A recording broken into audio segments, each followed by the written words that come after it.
Welcome to the Military OneSource podcast. Military OneSource is an official program of the Defense Department with tools, information, and resources to help families navigate all aspects of military life. For more information, visit militaryonesource.mil. Welcome to the podcast. I'm Bruce Moody. Today, I am at Naval Station Mayport in Mayport, Florida. We got a lot of ships here. We've got a beautiful beach. Can't go on the beach because there's rip tides, right? The signs are up saying don't go swimming, don't even go on the beach, don't even look at the beach. So I am at the Fleet and Family Support Center with Susan. Yes. All right. Welcome. Thank you. My name is Susan Shannon, and I am a clinical counselor here. Okay. So we have 5 military spouses with us, and they're going to be introducing themselves as they come into the podcast where the service member comes home, right? Yes. There's a video we've all seen on social media or a picture, and it's the reunion, right? It's that amazing, heart-wrenching, beautiful video of the service member, and sometimes they're reuniting with the kids, the service member, a lot of times they're reuniting with the dog, and it's an amazing thing, and everybody thinks, oh, that's great, it's all over, they're home. And I'm getting a lot of smiles from the room, and people shaking their heads, no. That's why we're having this conversation, because there's a lot more than meets the eye. And if you've not experienced a deployment before, you really need to listen to this conversation to understand that there's real stuff that happens, and you got to be ready for it when a deployment comes to an end. So, Susan, let's start with you. Give us a general outline of some of the things that are going on when the service member comes home.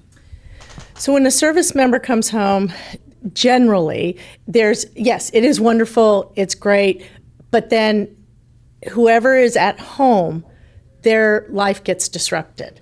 They have a plan, they do things by how they've got it planned and without the service member. When they come home, it kind of interrupts it.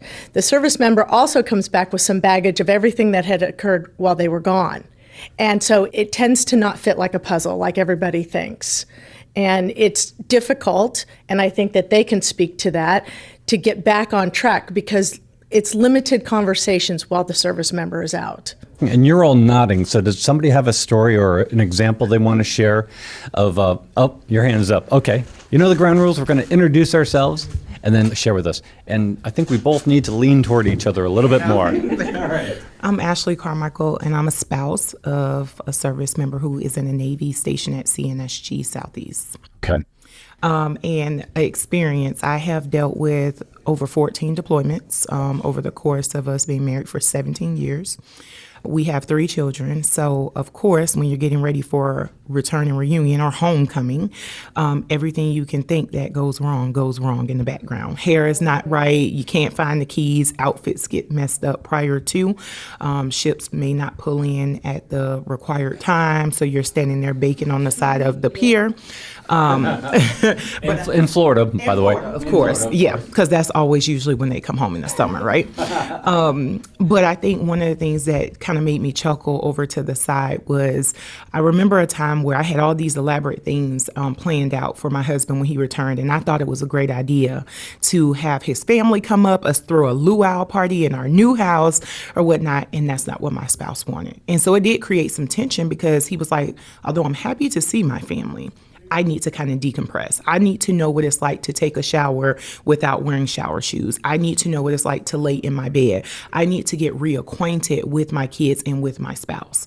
So I think that's why I laughed, chuckled a little bit over to the side, because it is a picturesque moment of the homecoming or the return and the reintegration. But there's a cycle too that goes with that once you are returned. And to piggyback off of what Susan said, is simply you have to kind of get into the groove and be able to share with one another what it is, what your expectations are prior to you returning. Do you want people around? Do you want a party? Do you just want a home-cooked meal? Do you just want to go to sleep? Do you want to be reintegrated with the kids immediately, or is it going to take time? Mm-hmm. So that's my input for that. No, thank you for that. Does anyone else want to jump in with an example? Okay, we have a hand up again. All right, here we go.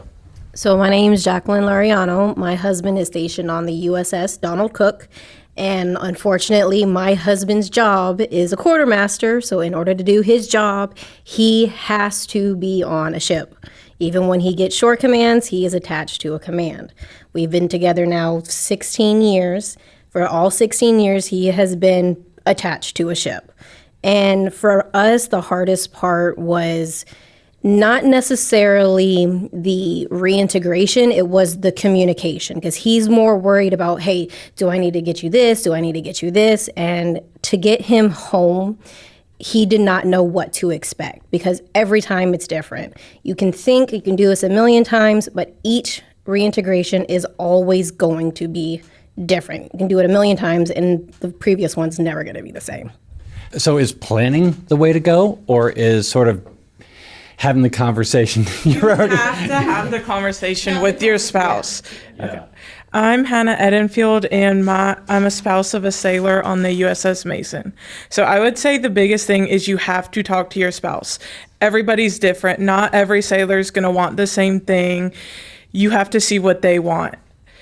And I would say from our experience, he came back from a combat deployment, so it kind of ramped up the reintegration process a lot.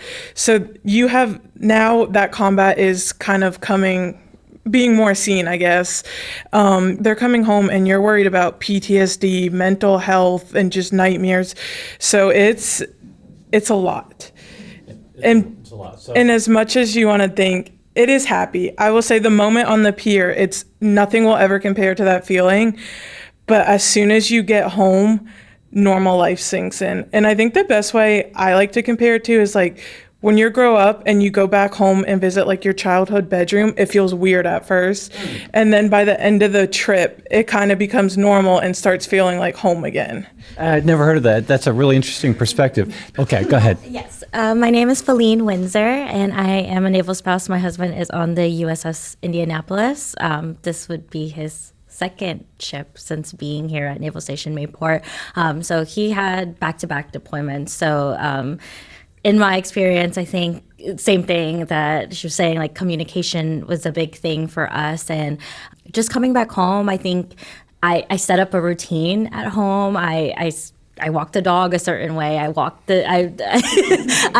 took it to the same spots to use the bathroom. I fed him at a certain time. I fed him a specific way. I sang him a song. I did all these different things. And then he would come home and he's like, why is the dog not eating? Why is the dog not using the bathroom? I'm like, well, did you sing a song? Like, it's just like really quirky things like that. Like they don't get to experience because they're gone for months on end. And then just kind of like missing out on like, our friends and family have inside jokes that they weren't part of, and now they're feeling left out. So it's just trying to find that balance of like making new memories when they come home and making them feel like they're not left out, that, you know, life did continue while you were gone, but that doesn't mean that it stopped or like, and yeah, I think they think sometimes that like our lives kind of just stop when they're gone, but really we have to keep progressing and keep moving. So let's talk about that adjustment when you're going from being the full-time manager of a household.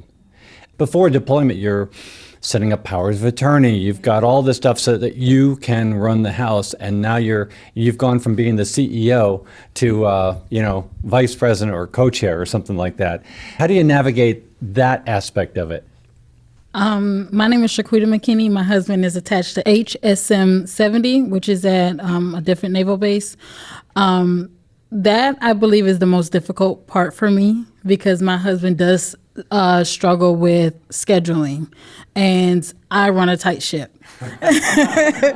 So it's just a matter of just really laying it out and becoming adjusted. And then I, too, am like Hanna, where my husband came from a combat zone, and it was an eye opener for me because with that being his first time, he definitely came home with some different behaviors that I wasn't used to, and just learning how to help him combat that as well as stick to that tight ship that I have. I found that to be very difficult.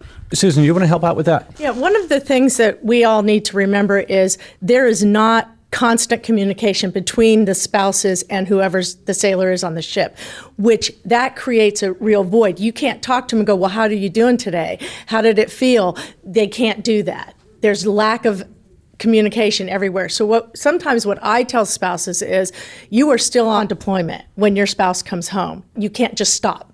It has to be a conversation. You can have the conversation before they go, but then what they experience and come back, you need to listen. Maybe they do want to just spend time with their spouse instead, but the communication is so important, and you have to watch, correct me if I'm wrong, you have to watch what you say so that you don't trigger something and an argument starts. Because everybody's on eggshells. Yeah, everybody's on eggshells, but also, what happens when everything, all the emotions and all the anxiety, everything is, and the excitement, I mean, all the happiness is turned up to 11, as we like to say, you know? Because sometimes when you're happy and excited and looking forward to something and you're redlining that, all that goodness, it actually becomes arguments, it becomes tears. What does that look like to you guys? So for me, I have a child who is a special needs child, and when she gets too excited, she starts to get angry.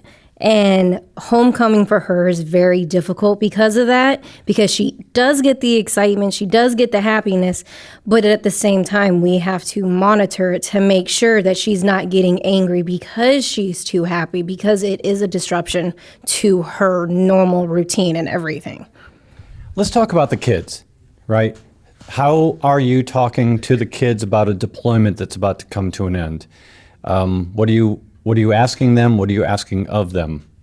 So for me, I have 3 different age group of kids, so it looks different for each one of them. Okay. So I'll start with my 9-year-old. She's daddy's girl, so she is very in tune with what it is that dad has going on. So I usually let her know, Dad's getting ready to go.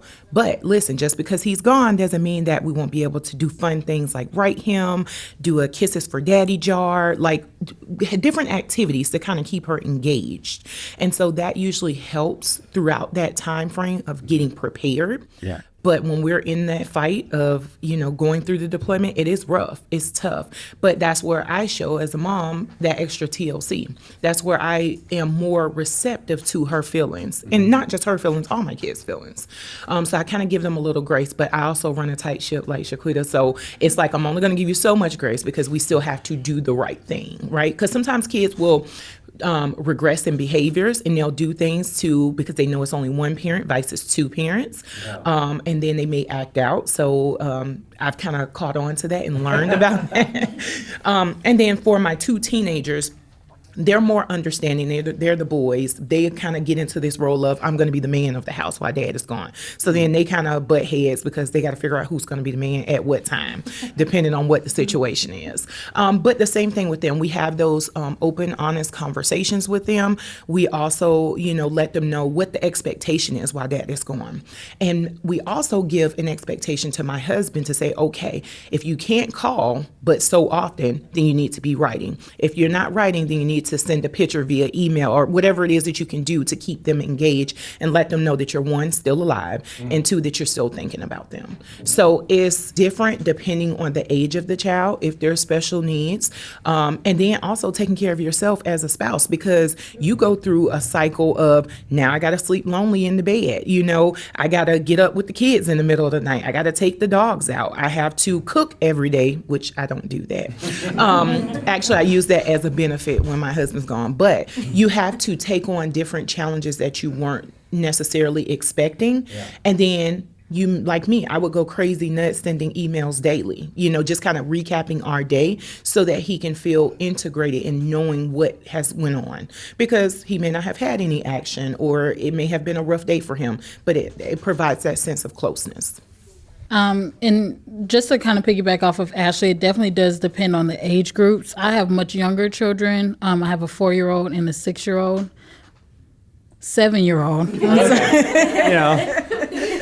Who can keep up with these things? a 4-year-old and a 7-year-old. And my 4-year-old's first time experiencing her first deployment was when she was 3, which was a very difficult time for me and the family because she didn't fully understand what a deployment meant. When I would tell her, oh, hey, daddy's leaving for a while. He won't be back. How do you feel about that? Okay. But it was as the deployment went on that she realized, hey, daddy's not here. Where is he at? So having those conversations really was tough for me. And just being able to kind of work around that as well as support my 7-year-old who does understand what that means because he's been going through it since he was 2. So just one thing that I've done to kind of help keep our family together in those moments is I make the time away fun. So we'll create like different types of care packages full of pictures, and I let them draw on the boxes and different things like that to really help them know that daddy is still there. A new fun thing that they have now is a lot of ships have Wi-Fi, so he's able to communicate a lot more than what it used to be, 3 years ago. So just really having those conversations with them and still having that family bonding time. And when he calls, we all get excited. Just really making sure that they know that, yes, daddy's here. He's just not physically here. I have a question. Oh, yeah, go. We're raising hands in this room. It's like a classroom. Yeah. Well, with you guys said the ages, okay, but is it different between the boys and the girls? Absolutely. Oh, good question. I should have asked that. Now you can edit it and make All right, yeah, that'll be an edit. Sure. You have one kid? No, I've only got one. Okay. I have 3. Okay. So for me, it is definitely different when it comes to girls and boys. The underlying issue for both is that they're both sad. They recognize the missing piece to the puzzle. What I have seen with my boys is that they will act out, where they're aggressive at times, where it's like, I don't know how to express what I'm feeling, but I know that it's surrounding daddy not being here. Because there are certain things my sons will say, I'd rather talk to dad about. And I'm like, well, I'm here and I'm open. But I also have to respect that too, because that's their thing. But then you also have my daughter who is like, mommy, mommy, mommy. But then if daddy comes in the picture, she never knew mommy. Yeah. So I think when it comes to between the males and the females, they internalize it differently. Yeah. They respond differently, and it may surface out as anger. It may surface out as anxiety. It can present as in different ways. So the deployment is over. Maybe spouses were checking up on each other during deployment, but now that the deployment is over and families are united, how are spouses keeping the communication open? Sorry? Oh yeah, you know where I'm going with this. Yeah, well, I'm on the ombudsman side of it too. So as an ombudsman, that time when they come home, it's crucial for us because we are people's lifeline when they are having those issues at home after being gone so long. And I will say, spouses, you create bonds during these deployments that you will still check up on each other the entire time. I mean, probably for the rest of your life. It's something that other people don't understand until you are going through it. And those connections is something that you will have for a lifetime. Yeah, when you're in the military especially, you have these really intense experiences as a group, and that forges friendships that are incredible. I mean, I'm still keeping in touch with people that I served with back in the day. So I want to get back into the kids and specifically talking about, when the deployment is over. I wonder if the Military Family Readiness Counselor, the MFLEX, play a role in the kids' lives after a deployment. Is that something? Okay. Yes. So my daughter attends Mayport Coastal Science Elementary School, and her MFLAG, they have like lunch bunch while they're deployed, so they keep connected. But even when the service member returns, they still have these lunch bunches. They still have this opportunity for them to do exercises during lunchtime, and it's a group of military kids. Mm-hmm. So it does extend past the deployment cycle because people are rotating in and out when it comes to deployment schedules, but they do keep it ongoing. Nice. I want to talk a little bit about the ombudsman's role after a deployment, but also, we're going to talk about the Fleet and Family Support Center, of course, because that's where we are today. But, this is a conversation for everybody in the military. So any family readiness center by whatever name is there for families. So what are these centers doing for families after a deployment? We do provide the clinical counseling piece of it so that if it's just a service member who wants to come in and talk about things they can't talk about with the spouse, if it's couples because they're struggling with reunification, we can do that as well. We have a child therapist who will also see the kids because it's all disruption. You get used to something and then something changes. So I think that is a really big piece of it, is to be able to unload something that maybe the sailor can't say yet to the spouse. And so you get them in so they can just kind of run through what happened and what they went through, and then we can move on from that. So from the Fleet and Family Support Center, which is an organization on the base, part of the base, we have the Ombudsman, which is somewhat different from that because you're the liaison, you're the link. You're a military spouse who is sort of doing shuttling between the spouses, the families, and the installation. And so people from other services, they go by other names, but the spouse who is the liaison between the command and the families. Talk a little bit again about what you have to offer families after a deployment. So we are there for any resource they may need. Mental health is always a big push for us all times of year, but especially after their last deployment, we are constantly pushing that. We're also, if there's a crisis, we can get in contact with the ship quick, get them what they need. We are pretty much just their lifeline for whatever they need. They will come to us with any questions, big or small, and our job is not to solve the problems, but get them the resources they need. So that's a really important point, especially if somebody is new to the military or new to a community.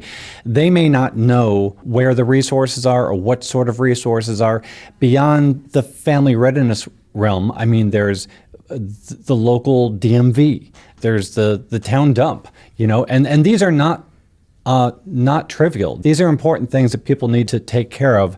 And so what you're saying is that an ombudsman or a key spouse can be a good conduit to finding that information, whatever it might be. Even if we don't have the answer, we will find the answer for families. Whatever you need, that's what we're here for. All right. And she does that while reintegrating with her husband who has been gone. Yeah. Okay, so there's... Does that make it more difficult, or does it give you a better sense? Now we're getting into private life. I don't think it makes it more difficult, but it also doesn't make it easier because my husband and I could be in the middle of a conversation working through something, and if my ombudsman phone rings, I have to answer it. So as I say, sometimes he always has to put the Navy first. I have to do that as an ombudsman. I have to put the families first because if I don't answer a call, it could be a crisis call, it could be emergency, so we don't get the option. I have to put my life on hold sometimes to help other people. I'm really getting really interesting observations from you this morning. This is really interesting. Maybe we can just wrap up with any final thoughts that you might have about, that period of time after a deployment and what families, what individuals are experiencing. My advice would be to give yourself some grace. You, your spouse, the service member, the children. Reintegrating is hard, and I don't think people really give it that type of recognition that it needs. Yes, it's, perfect. The pictures, everything is so lovely, but at the end of the day, we need to give ourselves some grace, give our partners, our children, and utilize the services that are out there.